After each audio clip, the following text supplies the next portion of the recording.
বলেইছেন বিধানসভায় দাঁড়িয়ে কোনো ছাড় পাবে না কেউ, তদন্ত তো হবেই।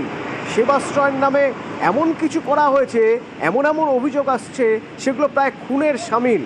তো মামলার একেবারে চক্রব্যূহে অভিষেক, নতুন করে আবার একটা অভিযোগ আছে, নতুন করে একটা এফআইআর আছে। সেখানে এফআইআরে বলা হচ্ছে যে পার্টি অফিস ভাঙা নিয়ে হুমকি দেওয়া হয়েছে, এই অভিযোগে মামলা রুজু হয়েছে।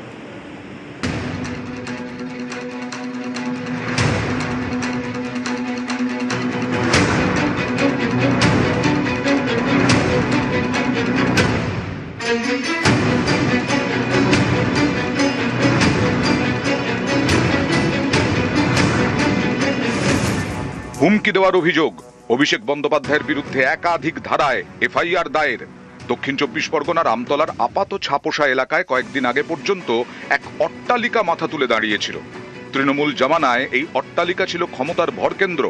ডায়মন্ড হারবারের তৃণমূল সাংসদ অভিষেক বন্দ্যোপাধ্যায়ের পার্টি অফিস। 18 জুলাই এই পার্টি অফিসের একাংশ ভেঙে দেয় প্রশাসন। পার্টি অফিস ভাঙার পরে মুখ খোলেন অভিষেক বন্দ্যোপাধ্যায়।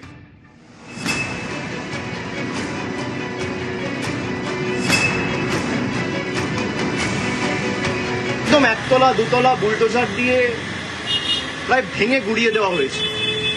গেরুয়া ভেট্টি মাথায় বেঁধে, গেরুয়া উত্তরীয় পরে, মুখ ঢেকে সেই পার্টি অফিসে ঢুকে তাণ্ডব লীলা চালিয়েছে। প্রত্যেক ক্রিয়া সমান এবং বিপরীত প্রতিক্রিয়া আছে, এটা বিজেপির নেতারা যেন ভুলে না যায়। আর ঈশ্বর সৃষ্টিকর্তা সর্বশক্তিমানের আশীর্বাদে যদি বেঁচে থাকি, ওই যে বললাম যে আইনের যে ধারায় আপনারা এই অত্যাচারগুলো করেছেন, একই আইনের একই ধারায় 31-এ ফিরিয়ে দেবো সুদ সমেত, কথা দিয়ে গেলাম। অভিযোগেই বক্তব্যের মাধ্যমে হুমকি দিয়েছেন অভিষেক। এ নিয়ে বৃহস্পতিবার রাতে বিধাননগর পুলিশের কাছে এফআইআর রুজু করেন রাজীব সরকার নামের এক ব্যক্তি। মামলায় একাধিক ধারা যুক্ত করা হয়েছে। 192 নম্বর ধারায় বিভিন্ন সম্প্রদায় বা গোষ্ঠীর মধ্যে বিদ্বেষ ছড়ানো বা উস্কানি দেওয়া। 196 নম্বর ধারায় জাতীয় ঐক্য সংহতির বিরুদ্ধে মন্তব্য। 198 নম্বর ধারায় শৃঙ্খলা নষ্ট করতে পারে এমন মন্তব্য। 351 2 নম্বর ধারায় ভয় দেখানো। 353 1 খ ধারায় গুজব বা বিভ্রান্তিকর তথ্য প্রচার। 353 1 গ ধারায় ভুল তথ্য প্রচার করে আতঙ্ক ছড়ানো। 59 নম্বর ধারায় কাউকে অপরাধ করতে উৎসাহ যোগানো।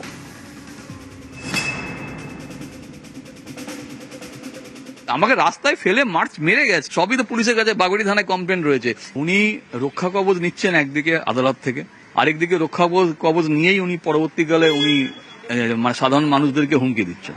একজন রক্ষা কবচ পাওয়া একজন অভিযুক্ত, তিনি ভুলে গেছেন যে তিনি অভিযুক্ত এখনো অব্দি। প্রচ্ছন্ন হুমকি আমাদেরও আছে, কারণ আমি ফার্স্ট মামলাটা করেছিলাম একজন পিটিশনার হিসেবে। আমি তো আমার নিজের নিরাপত্তা চাইবই। যদিও আমরা ভবিষ্যতে মদন মিত্রকে আমরা এই কেসে সাক্ষী করার জন্য আবেদন করব।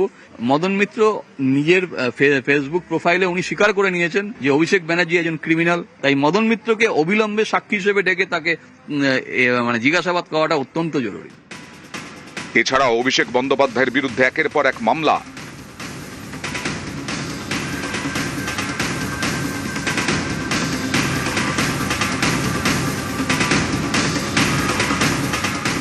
জুন মাসে 2 দিন ভবানী ভবনে অভিষেক বন্দ্যোপাধ্যায়কে ম্যারাথন জিজ্ঞাসাবাদ করে সিআইডি।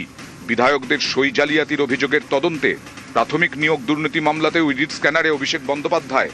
রাজ্য তোলপাড় হয়েছে শিক্ষক নিয়োগ দুর্নীতিকে ঘিরে। যে দুর্নীতিতে নাম জড়িয়েছে তৃণমূলের তাবড় নেতা মন্ত্রীদের, জেলে যেতে হয়েছে প্রাক্তন শিক্ষামন্ত্রীকে। সেই মামলাতেই ইডির স্ক্যানারে তৃণমূল সাংসদ অভিষেক বন্দ্যোপাধ্যায়। ভোটের আগে চড়া সুর, মঞ্চে দাঁড়িয়ে ডায়লগ, ভোটের পরে সেই ডায়লগেই বিপাকে।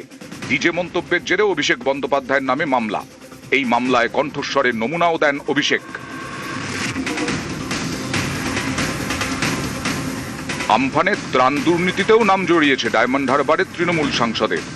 অভিষেক বন্দ্যোপাধ্যায়ের সেবাশ্রয় ক্যাম্প নিয়ে ভুরি ভুরি অভিযোগ। এই সেবাশ্রয় নিয়ে অভিষেক বন্দ্যোপাধ্যায়ের বিরুদ্ধে মামলা দায়ের হয়েছে। মামলার তালিকায় নয়া সংযোজন, পার্টি অফিস ভাঙা নিয়ে হুমকি। অনুপ চক্রবর্তী, নিউজ 18 বাংলা।